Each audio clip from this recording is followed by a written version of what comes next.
I know y'all been waiting for another episode to dropping it like it's hot. Got another athletic sports, professional sports episode coming your way.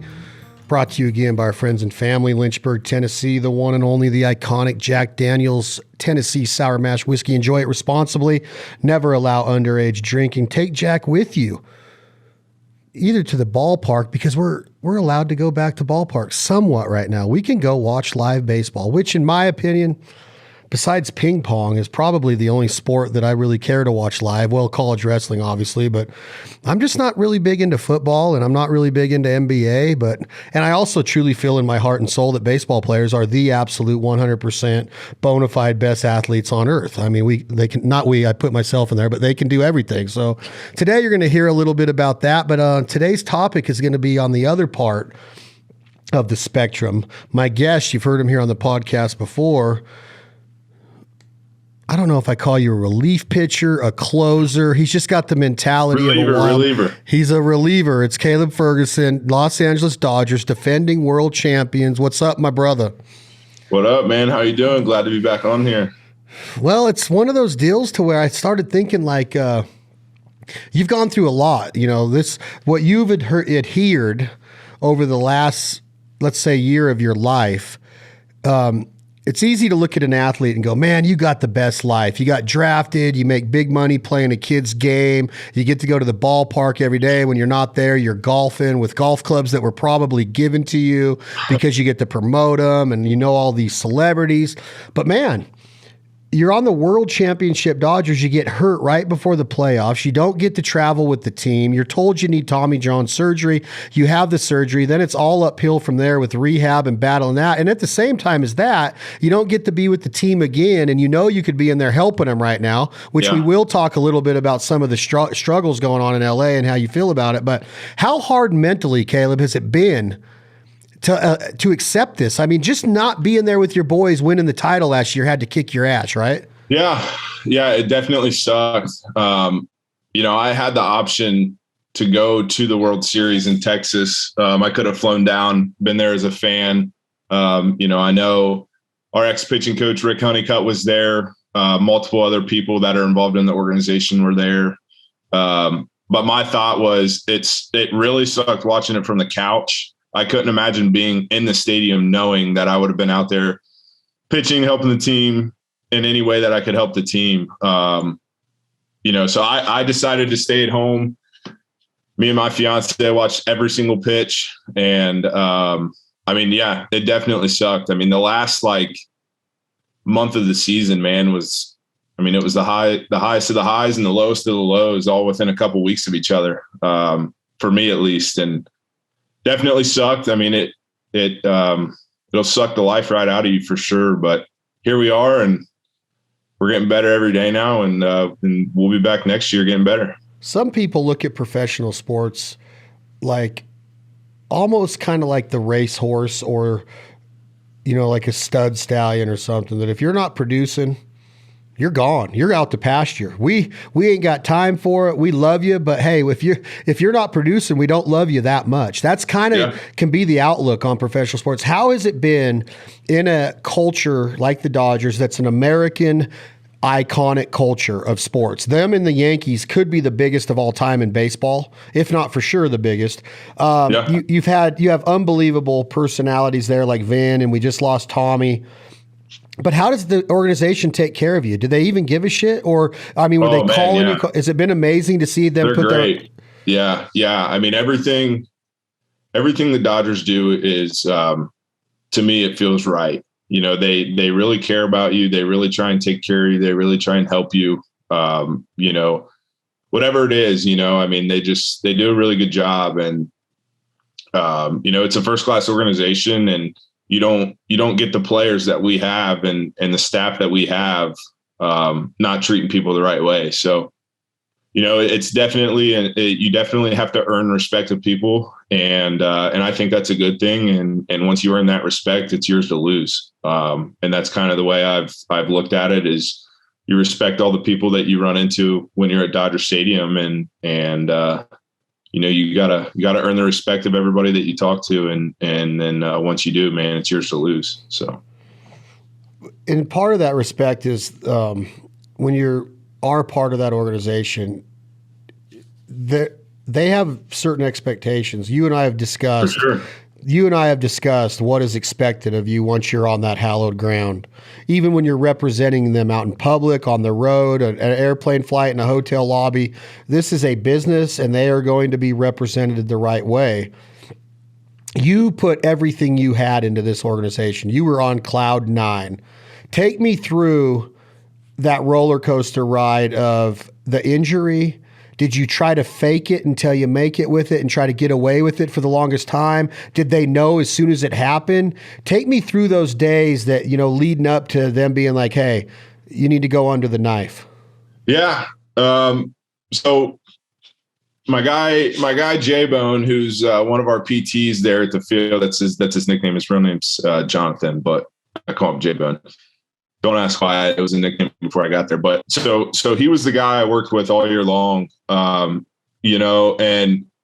in baseball, it's normal to have arm soreness or arm I mean, you're doing something that's not natural for your body to do. I mean, anytime you're moving something as fast as we are above your head, something's bound to happen, and it's probably not going to be good. And J-Bone worked with me all year long, man. He was great. Everybody was very open to all year long with what was going on. To go back, exactly what had happened was I threw in a Sunday night game in LA. And when I came out of that game, I'm like, something's definitely not right. So we got x-rays done that night. Fast forward a couple of days, the x-rays were clean. It showed a little bit of a bone spur on the back of my elbow, which we kind of had already figured was there because I had kept telling them it just feels super jointy pain, right? And when you have a bone that's not supposed to be there, that's going to be pretty painful on every throw that you make, right? And then fast forward a couple more days, we treated that. We did everything we could do there. I decided, let's try and keep throwing. I keep throwing everything, we get to San Diego, I'm warming up in the bullpen, and I think everybody that was in the bullpen knew that something wasn't right. I go out in that game, and first pitch, I mean, it hurt, but I'm never really one to stop throwing. I mean, I've always just kind of kept throwing, and that's probably what ends me up in a little bit of trouble at times. Keep throwing everything, I throw the first pitch and it doesn't feel right, but I'm out on the mound. I got to compete. I don't want somebody else to have to rush up and get hot in our bullpen, risk an injury there because you got to rush a guy because now I'm hurt. Whatever. Throw a second pitch. It pops on the second pitch. And I'm still, I'm thinking I'm not in pain, like I can still throw. So I try and throw a third pitch and it pops again on the third pitch. Oh God, you're making me hurt. I struck the guy out with losing like probably 5 miles an hour on my fastball. I struck the guy out on him in 3 pitches on a guy that I don't really strike out very much. I've faced him a couple different times, and I don't think I've ever struck him out. Do you think that the popping noise was throwing him off? Yeah, I don't know what it was. Probably the fact that my ball was like I was throwing a sinker, and I don't even know how to throw a sinker if I try to learn how. I don't know. Yeah, you were totally confusing him. So and after that third pitch, I called my trainer out, and I had told him, I said, "Look, my elbow's popped on the last 2 throws." I said, "There's nothing I can do," And he said, "All right, come out of the game." So you go and you see the doctors, you do all the things, whatever, and. Funny, I pass every single test that they give me after the game. You have a bunch of these weird things that they put your elbow in weird positions that's supposed to pull on that UCL to test and see how good your UCL is. I passed all those, and they're supposed to put you in pain if you have a torn UCL, or maybe not pain, but a discomfort, right? So I pass all of them, and they give me an ultrasound, they give me x-rays. I mean, they gave me multiple tests that night as soon as I came out of the game there at the stadium, and I passed them all. Well, they called our team doctor who was back in LA, and he goes, "No, I want him in my office tomorrow." So luckily we had a car down there. So we load up in the car, me and my fiance, we drive back up, whatever. Next morning, like 6:30, 7 o'clock rolls around. I'm in the MRI tube and find out it was torn. and then Doc obviously comes in. He's like, it's your decision.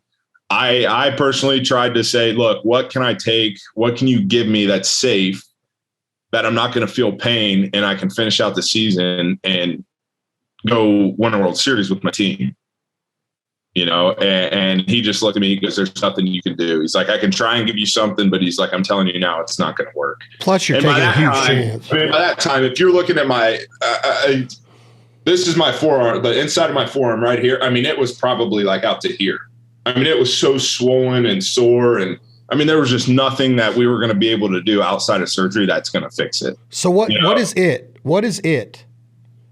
What my is elbow, it? the UCL. I know. Is it the ulnar nerve, or is it all of the stuff that's like in between the main bone and your funny bone in that area, or where does this injury occur? You have your two bones. Like, you can't even see it on my left elbow anymore. You see this bone and your elbow bone right here. Yeah, right? that's the two I'm pointing at. Okay. Yeah. So the UCL connects here, runs in between these bones, and then connects again up here. So that's where the ulnar nerve is right in between those two bones. The ligament, yes, runs in between these. Okay, the nerve is somewhere. I don't know exactly where the nerve is. It's somewhere in here, yeah. But it runs in between these two, and I tore mine right in the middle of the two bones. Ugh, where? Yeah. So this surgery is called Tommy John for a reason, because of who he was in the major leagues. And now, of course, technology and medical advancement has let this surgery be done a lot cleaner now than, say, in the 70s or 80s. Sure. How big is the incision? I don't know if you can see mine or not. Yeah, I can see it. So you're looking at what, so 4 inches? Oh, no, it's way longer. Runs from like right here down to like. Good night, dude. That's a long one. Yeah, this one's a lot bigger than the other ones I've seen. And I don't know, maybe it being my second one, he had some more things that he saw that he wanted to clean up. I don't really know. He's the best doctor in the world, in my opinion, Neil Elitrach. And that's where I had that done. And then I've got two other little scars here and here that I had a bone spur right here on the back of my elbow. That's where that bone spur was. So my arm was never able to really go fully straight with that bone spur in there. So he went in, scoped that bone out, grinded it all down, did whatever you do with that, and then opened up the elbow and fixed all the elbow and everything. Okay, so what do they call it, Tommy John, because he was the first player to have it done to him? Yeah, I believe. I mean, that's all I've ever known it as. But is there have you heard a medical term of what they call this surgery? Everybody just says Tommy John. Tommy John. Okay, so what is the outlook in the medical world now, and in like with your PTs and your trainers down? It doesn't scare people. It doesn't anymore. It's almost like they want. Is it almost like they want to get it because it makes your arm better? Well, I mean, I don't want to say that you want to get it, because you never want to have a surgery that you're taking I mean, dude, there's people that get this surgery that don't really come back from this surgery. The success rate is very, very high, and everybody knows what they're doing to rehab this and do all that. But I don't want to say that you want to have the surgery done. But if you're in the draft, or, you're in pro ball already, in college, whatever it is, like when you're looking at medical records during the draft, a Tommy John surgery doesn't necessarily scare teams away, because the success rate's so high.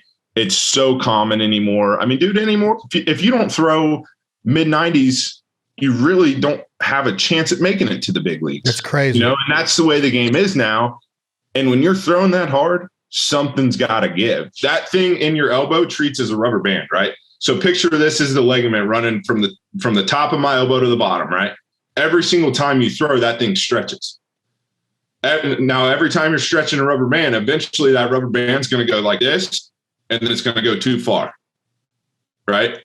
And that's the way it's been explained to me, was that thing treats as a rubber band in your elbow. So every single time you throw, that band or that ligament goes boom. I wonder what keeps. Eventually, it's going to go too far. I wonder what keeps other pitchers from never having to get the surgery. I don't know. Because as far as I know, you can do everything in the world, but there's not. It's like an ACL is the best way to explain it, because people are more common with ACL surgeries, right? I wonder if there's a study, and obviously there is, of a reliever, you have the opportunity to work almost every night if needed, if you're a middleman. So I wonder if that has something to do with it, where more rest and like a starting rotation prevents starters from, because like Randy Johnson, Walker Buehler, guys on your team, guys in the history, Nolan Ryan, that threw in the high 90s their entire career. I wonder if those days off and that rotation helped them. Walker's actually a Tommy John guy. Walker is, huh? So, yeah, you remember talking, I just said that the draft doesn't necessarily scare people away when you're talking about Tommy John. He got it when he was at got drafted, got his MRI done when he got drafted, and then had his surgery. Ooh. He was a first-round pick. And now he's throwing hard as ever. Yeah. Yeah, I don't know, man. I don't know, because they do a very good job at giving us rest, and say you walk in one day and your arm doesn't feel great or something doesn't feel great, and you tell the pitching coach and the manager, hey, look, I need a day today. They're going to give you that day. The only time where it's like, hey, man, there's no days off now, it's in the playoffs. And I think every single guy that's involved there is like, you know what, I'm cool with not taking any days right now. I'm ready to go. The playoffs, I got, what is it? You have to win, what is it, 11 games or 12, I don't know, some odd number of games to win a World Series. Let's gear up and go. Yeah, so, I'm not taking any days here. With softball, you see a lot of softball college or Olympian female pitchers throwing several starts in a starting pitcher games in a week. Sometimes that's a natural movement for the arm. Yeah, sometimes the same day. So this is a natural movement to throw underhand. Yep. To come up and over and this motion. I'm in my 40s now, and I threw about 12 baseballs to my nephew the other day, and I thought I was going to need Tommy John or just a new arm, just like a totally new arm. It doesn't feel good. So my question to you, Ferguson, is the research and the science behind a pitching coach or a pitching instructor, somebody that understands this part of the body and the biological makeup and the movement, the physicalities of it. You got to understand that there's got to be a lot of studies out there, right? That these guys have put their time in, and that's why there's a certain way to throw a ball and there's a certain way not to throw a ball, maybe, because if you watch major leaguers, there is different arm actions on the pitching mound, catchers behind the ears, shortstops, outfielders are thumb to the thigh, finger to the sky, coming up over the top, hit your cutoff man. I wonder what the right way to throw a baseball overhand is. Yeah. I don't know. I don't know if there is, honestly. I think and sidearm guys, the guys that throw way down and they're bringing up dirt, I feel like those are the guys that never have injuries, right? And all you ever knew was coming up was don't throw a sidearm, right? Don't throw a sidearm, not healthy, not healthy. I don't know if it's healthy or not. I don't think anybody really knows the healthiest way to throw a baseball. I don't know, man. Well, I think luck of the draw, I guess. I don't know. I don't know that there is the right way or a wrong way to do any of it. It's whatever's comfortable, but then it's just managing your pitch counts. It's not overusing your arm. It's getting good workouts and getting sweats going, flushing your arm out. I don't know. There's not really a good way to treat a ligament. What about position players? Does this surgery happen with center fielders or a shortstop?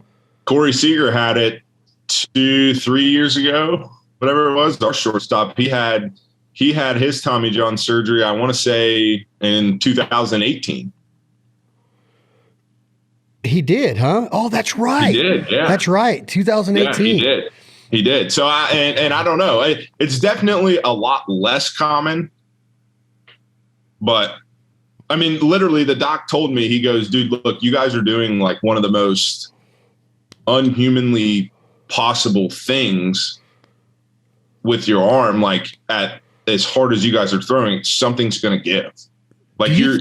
Your body's not supposed to move at as fast as we move it this way. Anytime you go anything above your shoulder like this, you're putting yourself at harm whenever you're moving as fast as what everybody in Major League Baseball has to move. What's the most pitches you've ever thrown in a game, Caleb? I don't know. I probably have thrown 120, and whenever I was starting, 110. Do you think that don't you think that physically that's when this injury would occur, is in the starting rotation because of how many times they're throwing the ball that day? Yeah, you would think. I mean, I don't know. Like Dustin May's a guy who's with us, and he just had his Tommy John surgery this past week. And I mean, he's a starter, but he also throws 100.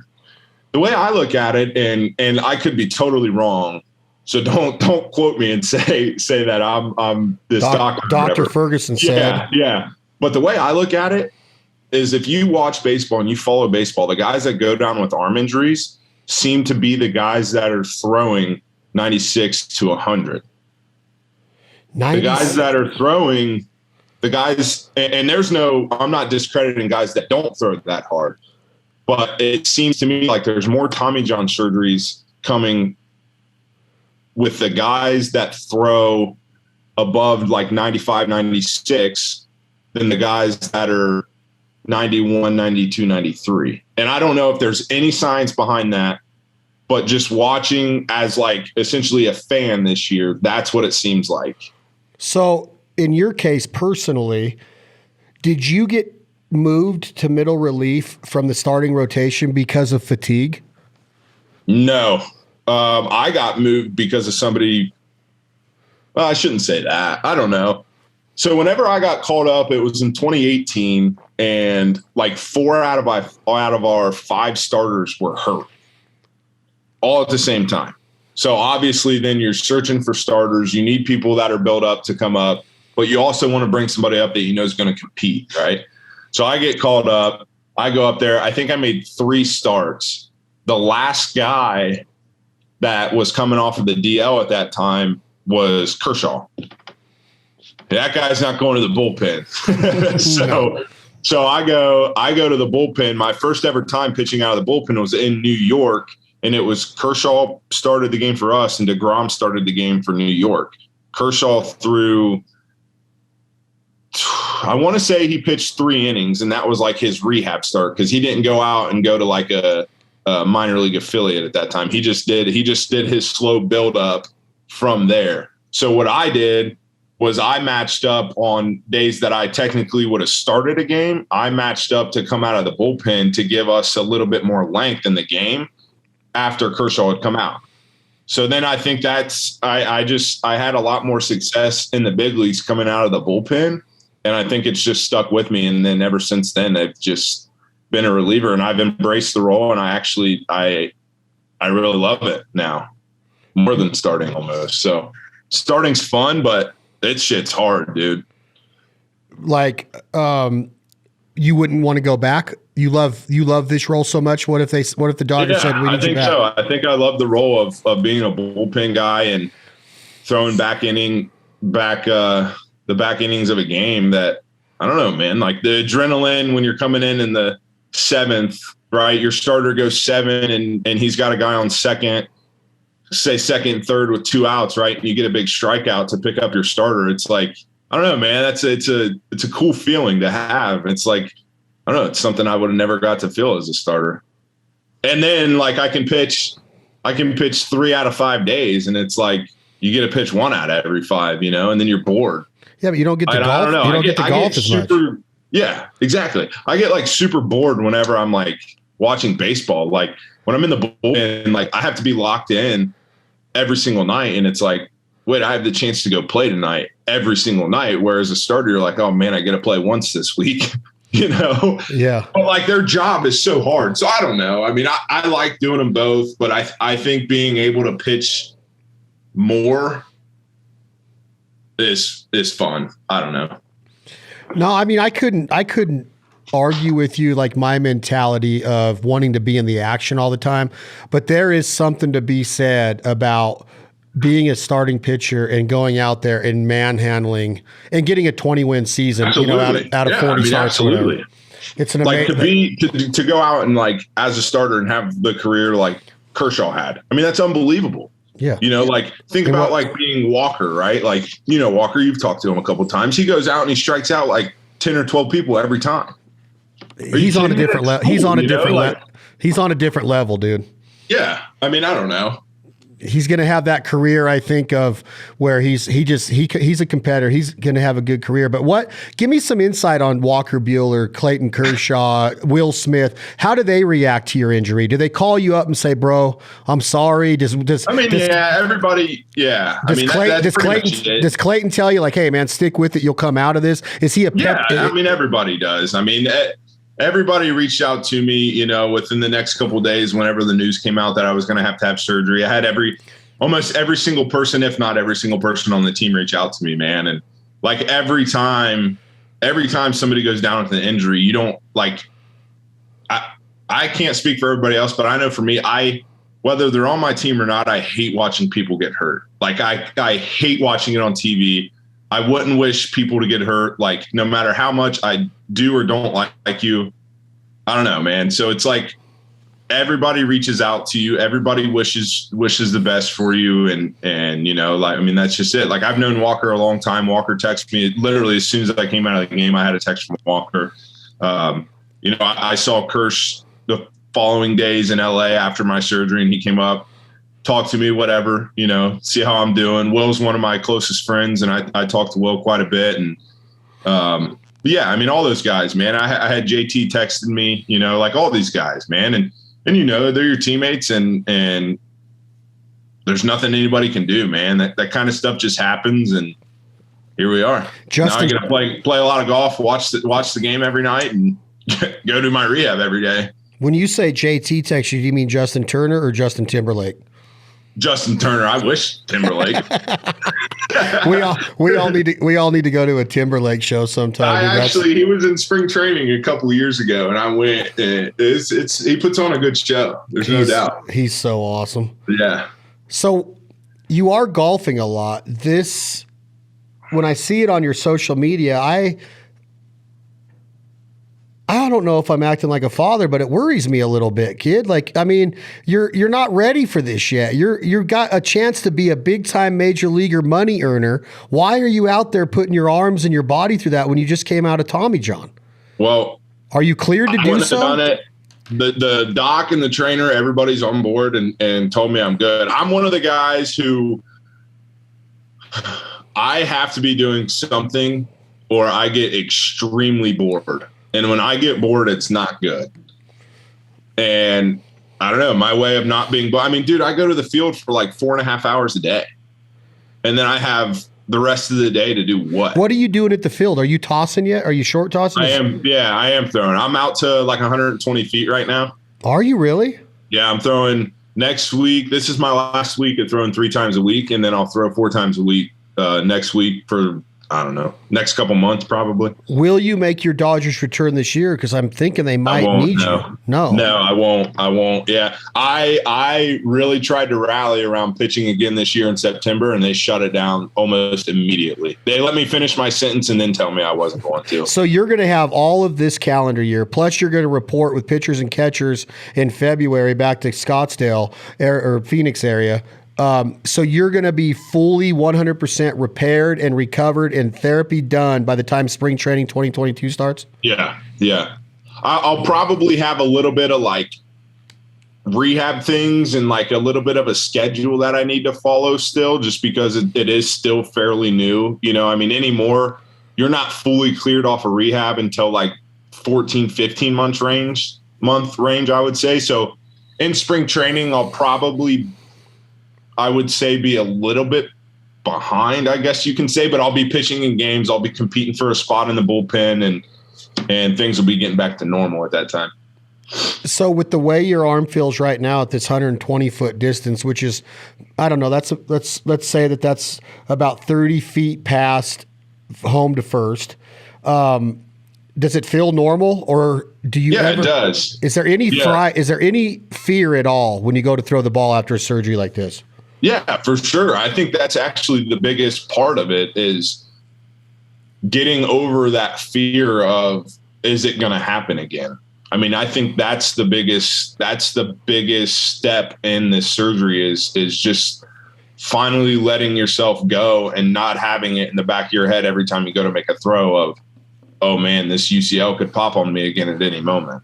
I think Yeah. I mean, I truly think that's probably the biggest thing is just getting that thought out of your head on every single throw, because it is. And even for me, it's still in my head on every single throw, but I try to just up intensity a little bit more each day. And I think that's how I'm going to get out of that, because eventually I'll be back to 100% and throwing. And it's like, if I'm throwing a fastball, or if I'm throwing a slider as hard as I can throw it, and nothing's happening to it, I'm good to go, and once you can get that thought out of your head, I think you're back.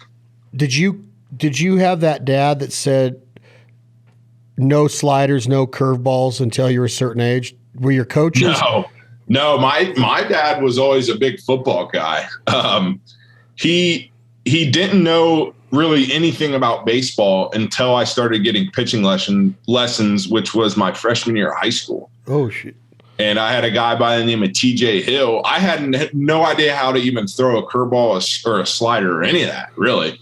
I wasn't very good my freshman year of high school.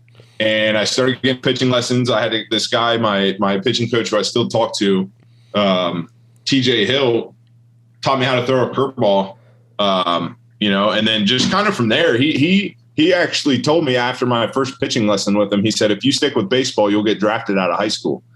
And I looked right at my dad and I said, this guy's crazy. Turned out he was right.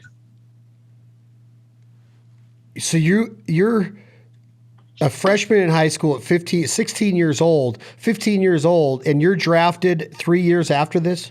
Yeah. And I would have called anybody could have told me that, and I would have told them they were crazy. I had played football my whole life. My brother played college football. My dad had offers to go play college football. My family was football, and I loved football, and I still do. Like I'll still grab the football and throw the football. And he looked right at me, and I go, all right, well, let's give this a try. Started playing baseball, and here we are. So do you think that your instruction from that time to the time you were drafted, was it so legit, or was this had to be a lot of God-given talent to transition into being a baseball pitcher that good to get the Dodgers to invest in you this way?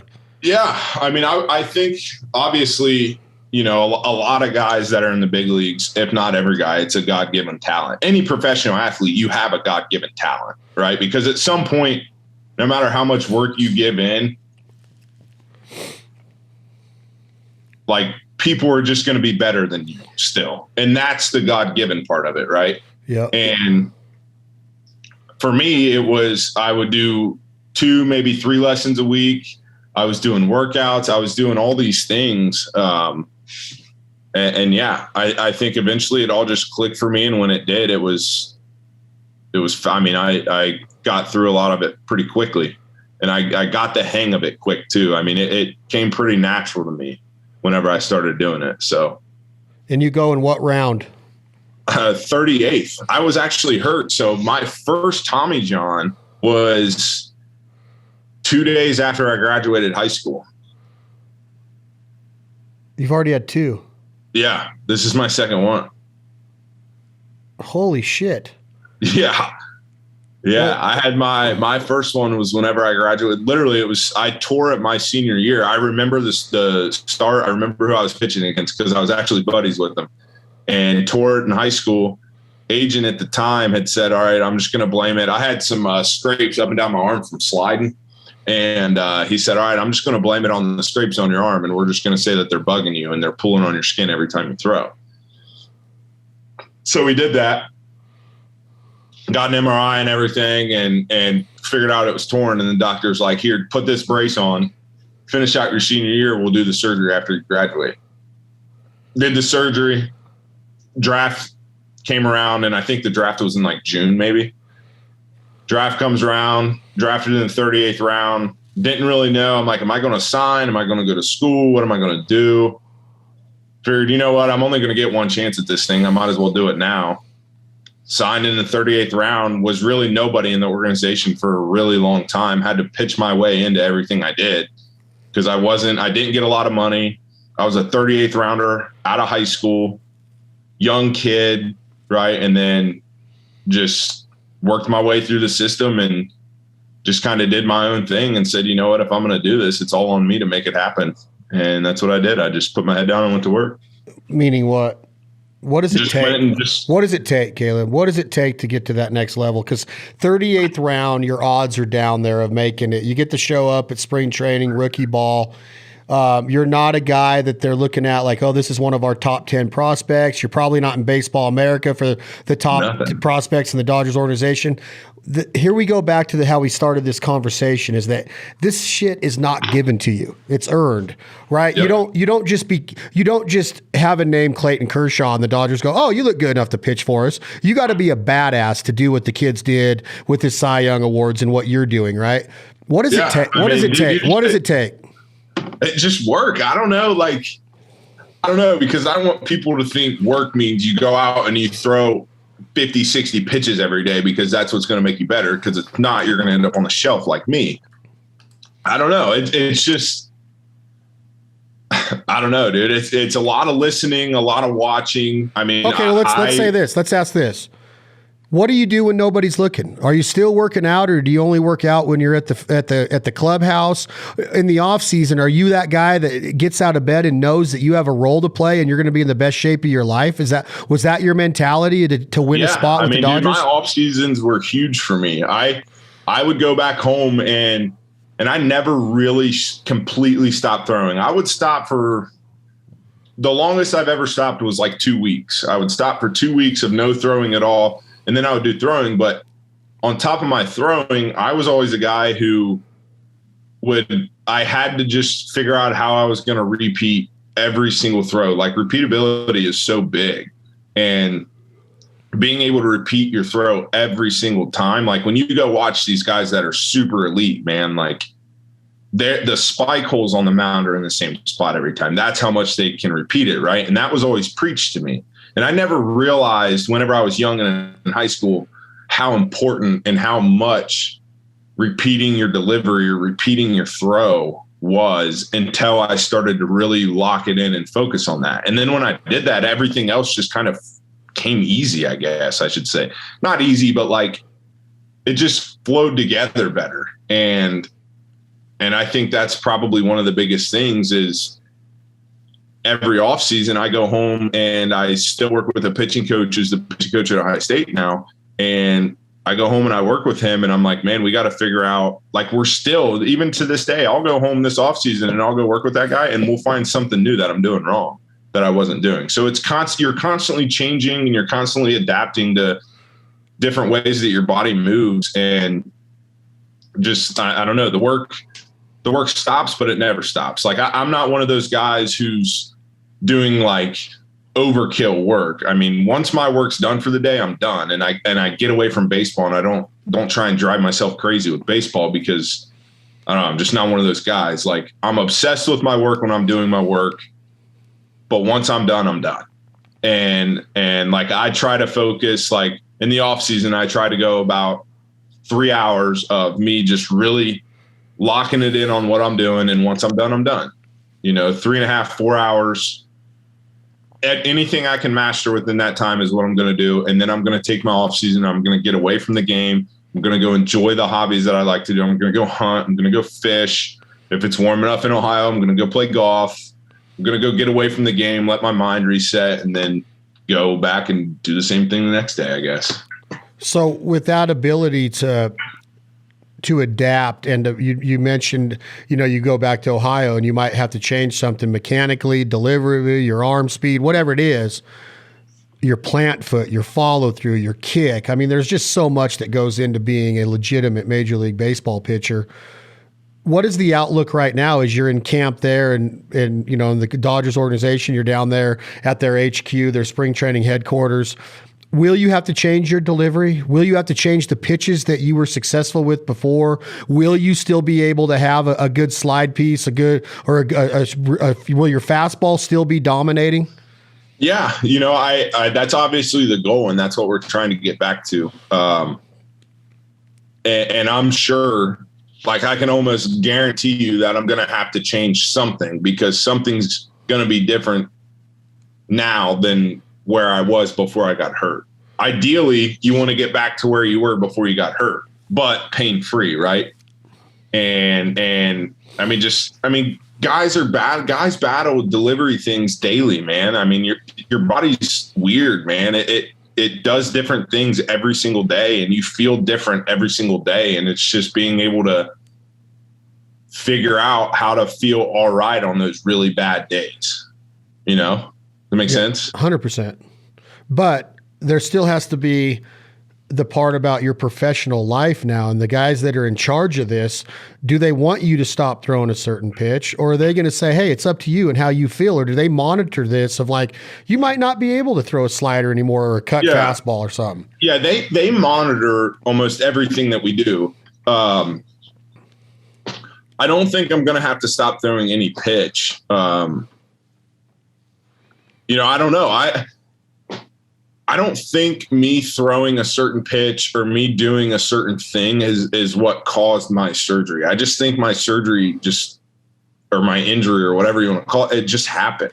Like there was a little bit of a lead up with the bone spur and everything, right? But every test they gave me, everything they did for me all year long never ever indicated towards Tommy John.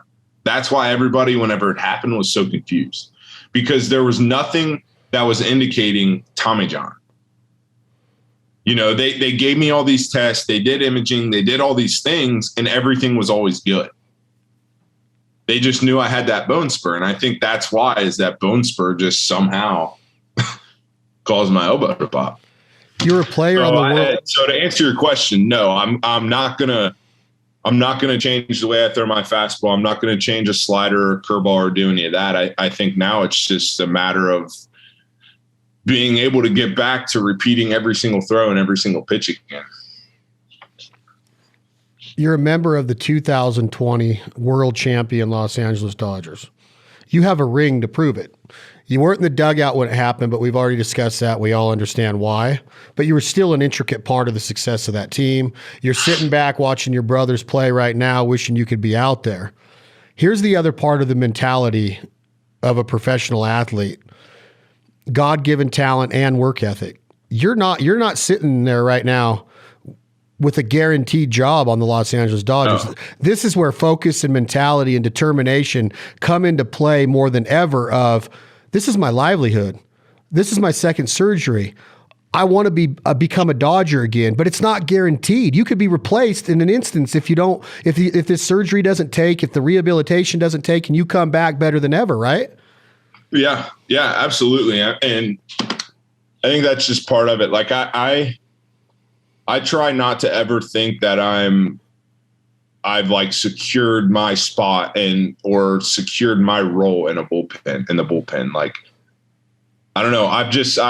I'd love to compete, man. Like, I'm so competitive with everything that I do. And I think that's what makes our team so good too, is like all those guys are the same way. Like, you go out, like, I don't know, somebody goes out in the sixth inning, right? And they strike out all three guys, right? Put up a 0, great inning, right?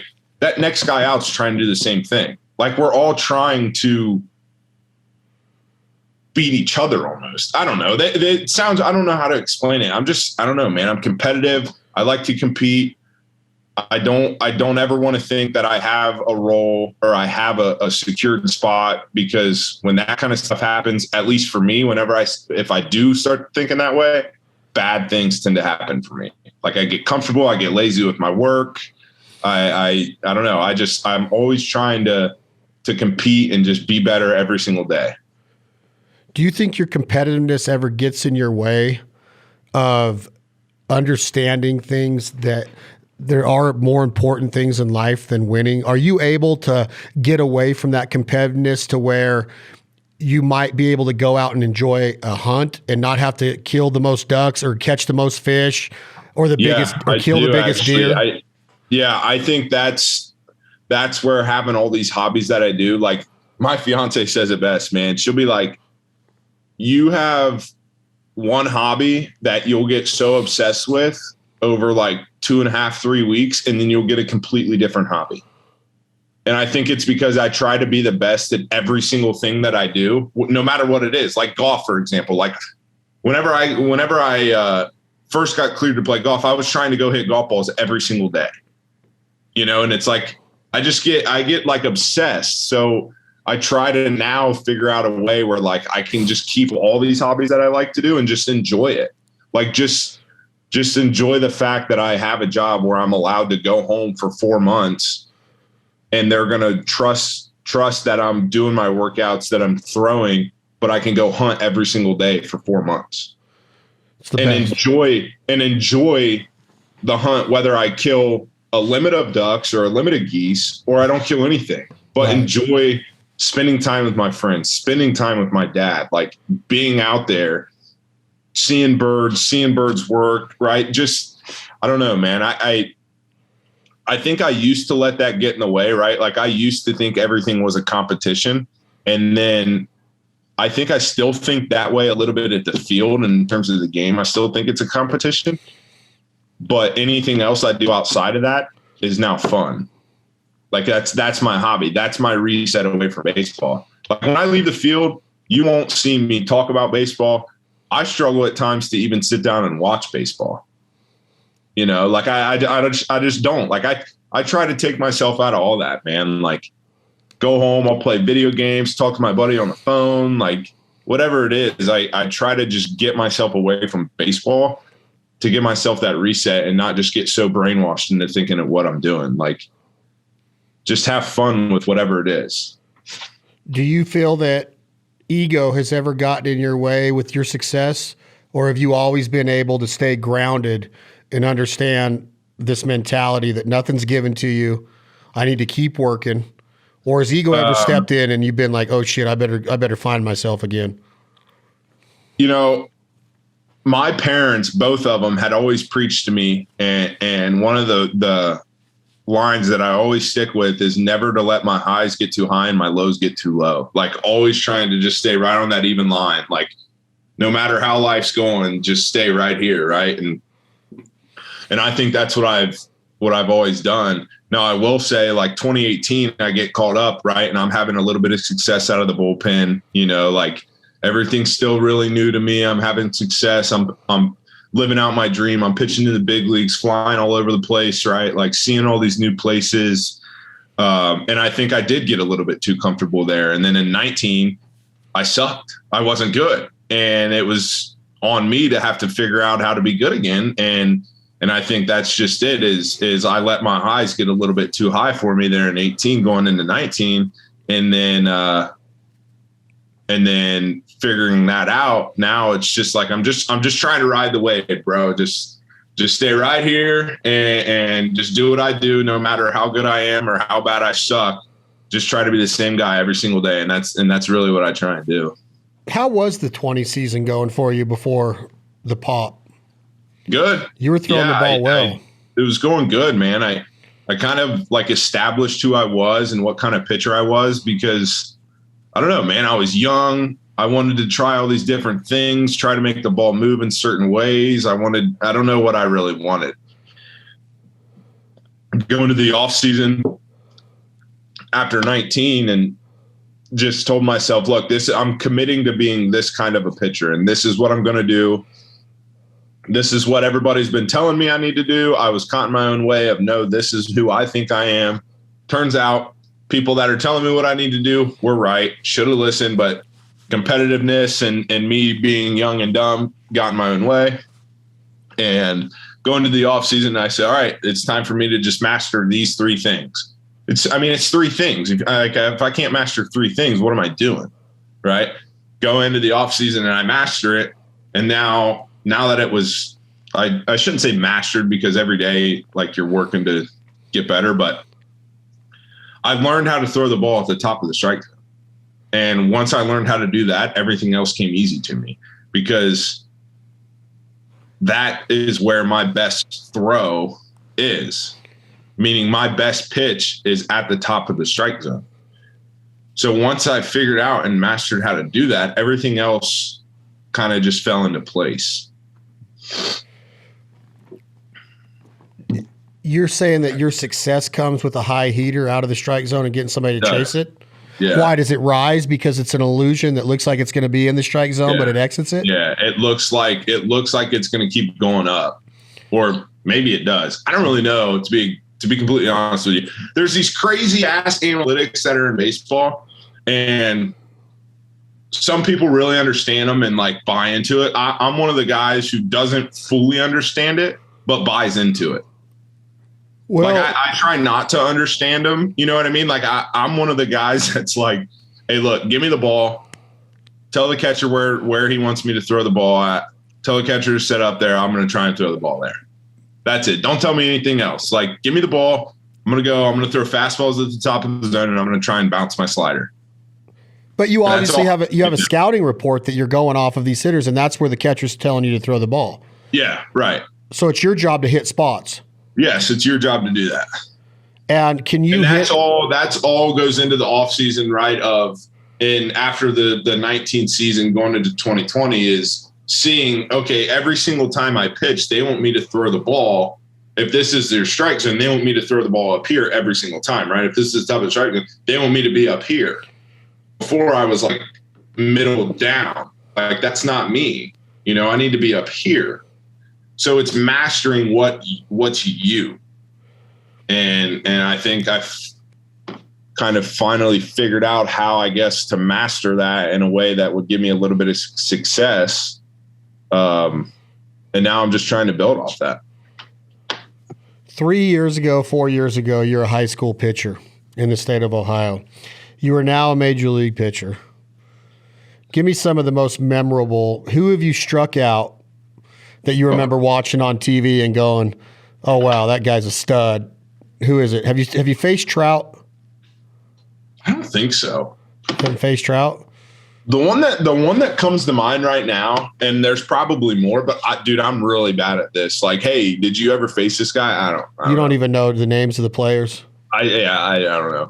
The one that really comes to mind right now is Ohtani. Really? Yeah. He's another angel, That's the right? only guy that comes to mind, but like that guy's really good, bro. There's going to be times where he probably clips me and hits a homer. But you struck him out? I did, yeah. He's another angel, right? He is an angel. He's also a relief pitcher? Starter. That guy's, that's a freak, dude. Crazy talent. And he swings from the left side of the plate, doesn't he? Yeah, he does. What'd you get him on? High heat, or did you get him in the dirt? No, I got him on a fastball down. Fastball down. Did he looking or swinging? It was in 2019, and I'm not supposed to throw the ball down, and I threw it down. Looking or swinging? I don't remember. Looking, I think. What's your fastest pitch on a jugs or a radar gun so far in a game? Do you know? Do they tell you? It came up on the scoreboard at 98, but it was like 97.6 or 7. So you got to round up and give me the 98, I think. I wonder how far I would hit that. I'm just visioning it right now. Like I would probably go deep over the left center gap off of that pitch off of you. There's no way. There's no way. If that was it, I would quit playing baseball if you got a hit off of me. Oh, wow. I'm going to have to send you some videos, buddy. Hey, there's no way. Shit. Your eyes aren't what they used to be, bro. I know, but I'm getting lens refraction pretty soon. I'm going to have brand new vision. I honestly think I've stood in against some ballers, some, college pitchers back in the day, and then I've got to go in and just stand there and see what it's like. I can't process the game very good, and I thought I was good at it at one time. But Bartolo Colon struck me out, bro. Dude, I remember that game in New York when Kershaw started it. My first ever relief appearance was against DeGrom, and we're hitting, and I'm hitting, right? It's like just no way. Inning. It's like the 5th inning I'm hitting. He threw me 2 fastballs that I didn't see. You didn't even see them. Dude, I'm coming from Ohio where like the average high schooler throws like 72. I didn't even see the ball. That's what I'm saying. It's like I've been in there. I'm like, how those guys do. I mean, it might be a little bit different now. Like, no, it's not. Maybe I could go up there now. No, and you can't at least see it. But like, dude, I remember he threw, and I'm like, dude, I didn't even see the ball. So like, how some of these guys do it, dude, I don't know. it amazes me every single time. I tell him all the time, like Bellinger's down here rehabbing right now. And I tell him, well, he's hitting off the machine. And I'm like, dude, there's no way I would even come close to hitting that. And I mean, he's doing it, dude. And I'm like, how the hell are you even doing that? Like, I don't even see the ball. Yeah, like I don't understand the reaction time. Like it's milliseconds, right? To be able to spot the rotation of that ball and pick up the thread or the dot or the spin or whatever, and then to know that it's going to be thrown on different parts of the plate and in different parts of the hitting zone. It blows my mind that people can hit the ball that consistent. And that's why you're considered an all-star if you only do it 3 out of 10 times. Hey, it blows my mind too, man. I've always said, like, hitting is so crazy to me. Like, and like when you ask them, like when you ask a hitter who takes a pitch, right, and it's that far out of that little box on TV, like when you ask those guys, they're like, yeah, I knew that was out. Like I knew it, you know. And I'm like, how do you know that though? Like I'm swinging if it's even like remotely, like if it's in like a bubble. I know, around the zone, you know what I mean? Like, and those guys are taking them, and they're like, and it amazes me too. That's why thinking about somebody, and I don't care about the asterisks or the PEDs or whatever that it was, but Barry Bonds would literally get one pitch a game, and he would lose it into McCovey Cove, and he would get intentionally walked all the time. He led the league in walks. Loaded. Yeah. I mean, they'd walk the guy when the bases were juiced, and he would get that one pitch, Caleb, and he would hit it a country mile. And that just showed you the dude had steroids don't help you do that. I know what they help you with, and I get it. I understand all that. I don't care. I just know that it is tough to persuade me that he's not the best hitter of all time. It's hard. It's hard for anybody to persuade me of that. And I know Trout's on his way, but it's hard for people to persuade me that Bonds isn't. Because Bonds is special, dude. I mean, I definitely do not disagree with you. Like, steroids doesn't make you know what pitch is coming or anything like that. It keeps them healthier. It keeps them in shape. It keeps them it makes them strong. It does all that. But like to get one pitch a game and it was damn near a homer like every time. Yeah, 70 something times that year. Yeah, I mean it's crazy.